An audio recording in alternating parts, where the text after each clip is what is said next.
Good evening friend, स्वागत है आप सभी का मेरे यूट्यूब चैनल पर। आज का जो ये वीडियो है बहुत ही आप लोगों के लिए ख़ास होने वाला है। ये CTI एंट्रेंस एग्ज़ाम के लिए इलेक्ट्रॉनिक मैकेनिक्स और इलेक्ट्रिकल वालों के लिए बहुत ही इम्पोर्टेंट है। आज के जो 15 मोस्ट इम्पोर्टेंट क्वेश्चन हैं उनको मैं लेकर आया हूँ। इनसे कम से कम 2 से 3 क्वेश्चन पक्का आएंगे एग्ज़ाम में, हमेशा पूछे जाते हैं और बहुत ही बेसिक क्वेश्चन है। चलिए देखते हैं। तो पहला क्वेश्चन है, ट्रांजिस्टर एम्पलीफायर का कौन सा कॉन्फ़िगरेशन है सबसे अधिक इलेक्ट्रॉनिक सर्किट में उपयोग किया जाता है। तो इलेक्ट्रॉनिक सर्किट में मोस्टली कौन से ट्रांजिस्टर एम्पलीफायर के कौन से कॉन्फ़िगरेशन को यूज करते हैं। तो चलिए ऑप्शन को देखते हैं। पहला ऑप्शन है कॉमन बेस कॉन्फ़िगरेशन, दूसरा है कॉमन एमीटर कॉन्फ़िगरेशन, और तीसरा ऑप्शन कॉमन कलेक्टर कॉन्फ़िगरेशन, और चौथा है कॉमन ड्रेन एम्पलीफायर कॉन्फ़िगरेशन। तो आप सभी को पता होगा कि इलेक्ट्रॉनिक सर्किटों में सबसे ज़्यादा कॉमन एमीटर कॉन्फ़िगरेशन का यूज किया जाता है। चलिए अगले क्वेश्चन में।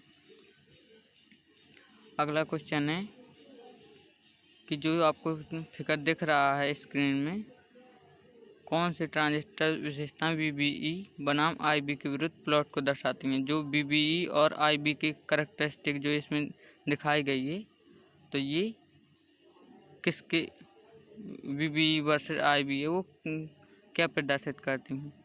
तो चलो देखते हैं ऑप्शनों को।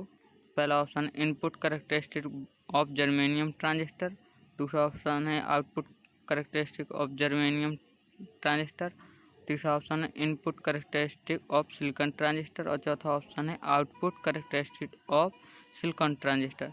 तो आप एक बार चित्र को फिर से देखिए।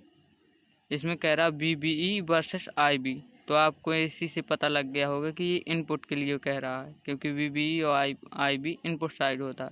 अब दूसरी बात, ये ऑप्शन चित्र को आप और ध्यान से देखते हैं तो ये देखिए कि 0.6 कट ऑफ वोल्टेज से इसमें चेंजेज हुआ है, और अगर जर्मेनियम के लिए होता तो ये जो चेंजेज होता तो 0.3 कट ऑफ वोल्टेज होता उसके लिए। तो आप इसमें सिलिकॉन वाला ऑप्शन ढूंढिए। तो इसमें देखिए ऑप्शन नंबर सी है, input characteristic of silicon transistor, ये सही है। चलिए अगले क्वेश्चन पर। जर्मेनियम सेमीकंडक्टर मटेरियल पर सिलिकॉन से बने ट्रांजिस्टर को क्यों पसंद किया जाता है। तो पहला ऑप्शन है कॉम्प्लेक्स डिज़ाइन, दूसरा ऑप्शन है हाइयर थर्मल स्टेबिलिटी, तीसरा ऑप्शन है रिक्वायर कॉम्प्लिकेटेड बायस अरेंजमेंट, और चौथा option silicon transistor needs low cut in voltage. तो जो पहला ऑप्शन है कॉम्प्लेक्स डिज़ाइन, तो इसके लिए कोई पसंद नहीं करेगा। दूसरा ऑप्शन है थर्मल स्टेबिलिटी, ये ऑप्शन सही है। इसमें थर्मल इफेक्ट थोड़ा कम हो जाता है। अगर हम सिलिकॉन के ट्रांजिस्टर का यूज करते हैं तो इसमें ताप का प्रभाव कम पड़ता है। चलिए नेक्स्ट क्वेश्चन पर आते हैं। ये बहुत ही इम्पोर्टेंट क्वेश्चन है जितने भी हैं ये, और बेसिक क्वेश्चन है आपके लिए। 3 से 4 क्वेश्चन पक्का आएंगे एंट्रेंस एग्जाम में। PNP टाइप के ट्रांजिस्टर पर NPN टाइप के ट्रांजिस्टर को क्यों पसंद किया जाता है। हाँ, ये बहुत ही इम्पोर्टेंट और सिंपल क्वेश्चन है। NPN had lower switching speed. हाँ भाई देखो, ये पहला ऑप्शन है NPN had lower switching speed. अब कोई लो स्विचिंग के लिए थोड़ी NPN का यूज करेगा। दूसरा है NPN had good bias stability, तीसरा है NPN has highest switching speed, और चौथा है लो ऑपरेटिंग वोल्टेज। तो जो तीसरा ऑप्शन है NPN has highest switching speed, इसकी जो स्विचिंग स्पीड है ये हाई हो जाती है। और क्यों हाई हो जाती है, क्योंकि NPN ट्रांजिस्टर में है जो करंट फ्लो होती है वो इलेक्ट्रॉन के कारण होती है। और करंट फ्लो कैसे होती है, जो किसी भी ट्रांजिस्टर में है, PNP हो या NPN, जो मेजोरिटी करियर में होता है उसी के कारण करंट फ्लो होती है। PNP में मेजोरिटी करियर में होता है होल, तो होल के कारण करंट फ्लो होती है, उसमें इलेक्ट्रॉन होता है मेजोरिटी करियर में, तो NPN की हाई स्विचिंग स्पीड हो जाती है। चलिए नेक्स्ट क्वेश्चन पर। अगला क्वेश्चन है आपका, माइक्रोफोन ट्रांसड्यूसर से संकेतों को बढ़ाने के लिए किस प्रकार के ट्रांजिस्टर की आवश्यकता होती है। तो माइक्रोफोन होता है, माइक्रोफोन एक ट्रांसड्यूसर होता है। क्या करता है ये अपनी वॉइस सिग्नल को इलेक्ट्रिकल सिग्नल में चेंज करता है। अब इसमें कहता है कि इसकी ट्रांसड्यूसर को एम्पलीफाई करने के लिए किस ट्रांजिस्टर की आवश्यकता होती है? तो इसमें पहला ऑप्शन है लो पावर ट्रांजिस्टर, दूसरा मीडियम पावर ट्रांजिस्टर, तीसरा हाई पावर ट्रांजिस्टर और चौथा एपिटैक्सियल वाट ट्रांजिस्टर। तो इसका पहला ऑप्शन है जो लो पावर ट्रांजिस्टर, ये सही है क्योंकि माइक्रोफोन है, यूज करेंगे, छोटे छोटे इंस्ट्रूमेंट होते हैं, इसमें लो पावर ट्रांजिस्टर का यूज करते हैं। अगला क्वेश्चन है लो पावर एम्पलीफिकेशन के लिए आमतौर पर यूज किए जाने वाले ट्रांजिस्टर को किस प्रकार की पैकेजिंग का उपयोग किया जाता है? लो पावर एम्पलीफिकेशन के लिए तो किस प्रकार की पैकेजिंग यूज होती है? तो फर्स्ट है मेटल पैकेजिंग, दूसरा है प्लास्टिक पैकेजिंग और तीसरा है सिरेमिक पैकेजिंग और चौथा है plastic packaging with metal heat sink. तो जो दूसरा ऑप्शन है प्लास्टिक पैकेजिंग, ये सही है, जो अपना लो पावर एम्पलीफायर्स के लिए यूज की जाती है। चलिए अगले क्वेश्चन पर। मीडियम पावर एम्पलीफायर जो होते हैं एम्पलीफिकेशन के लिए उपयोग की जाने वाले ट्रांजिस्टर को किस प्रकार की पैकेजिंग का उपयोग किया जाता है?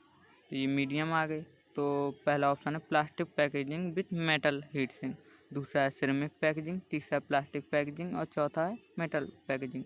तो प्लास्टिक पैकेजिंग होती है जो वो लो पावर एम्पलीफिकेशन के लिए होती है, तो इसका पहला ऑप्शन सही है, plastic packaging with metal heat sink. और लो के लिए होती है जो सिर्फ प्लास्टिक पैकेजिंग होती है। चलिए नेक्स्ट क्वेश्चन पर दिखाए गए ट्रांजिस्टर एम्पलीफायर सर्किट में इस्तेमाल किए गए युग्मन के कौन से तरीके हैं? मतलब जो इसमें दिखाया गया है फिगर, अब इसको बढ़िया से तो नहीं दिखा सकता, इसके लिए सॉरी। तो आप चित्र को ध्यान से देखिए जितना आप देख पाएँ। तो इसमें पूछ रहा है कि किस प्रकार की कपलिंग का यूज किया गया है। मैं आपको बता दे रहा हूँ कि इसमें कलेक्टर को और पहले ट्रांजिस्टर के कलेक्टर को दूसरे ट्रांजिस्टर के बेस में जोड़ा गया है और पहले ट्रांजिस्टर के कलेक्टर को दूसरे ट्रांजिस्टर के कलेक्टर से जो है रेजिस्टेंस के माध्यम से जोड़ा गया है एक में, और एक में डायरेक्ट कपलिंग की गई है। तो इसके ऑप्शन में देखते हैं, पहला option RC coupled and transfer coupled.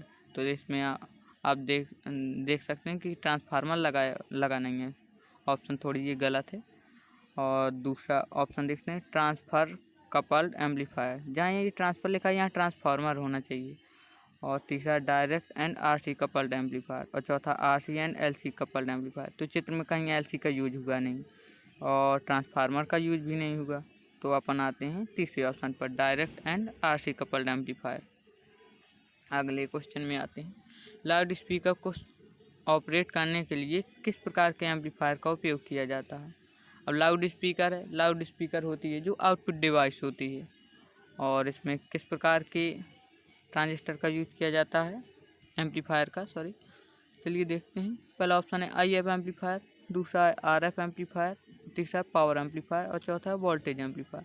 तो आप सभी को पता होगा कि जो आउटपुट डिवाइस होती हैं उसमें पावर की कमी हो जाती है, तो पावर एम्पलीफायर का यूज किया जाता है। ये आउटपुट डिवाइस होती है लाउड स्पीकर। अब ये फिर से चित्र आ गया, आप देखिए।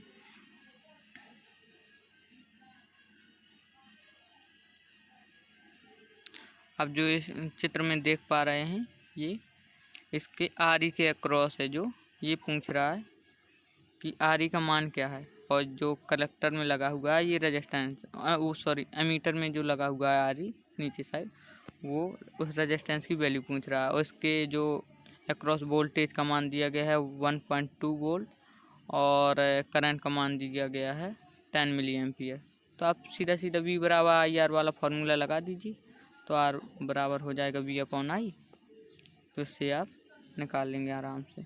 तो देखते हैं, पहला ऑप्शन है 180, दूसरा ऑप्शन है 120, तीसरा ऑप्शन है 100 और चौथा ऑप्शन है 12। तो इसका जो B ऑप्शन है वो सही है, आप V बराबर IR से देख सकते हैं।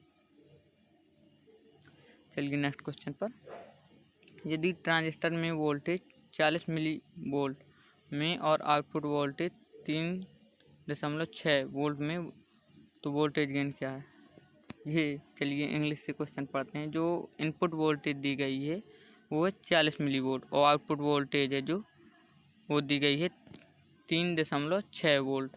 अब इसमें वोल्टेज गेन पूछ रहा है। आपको वोल्टेज गेन का फार्मूला याद होगा कि जो होता है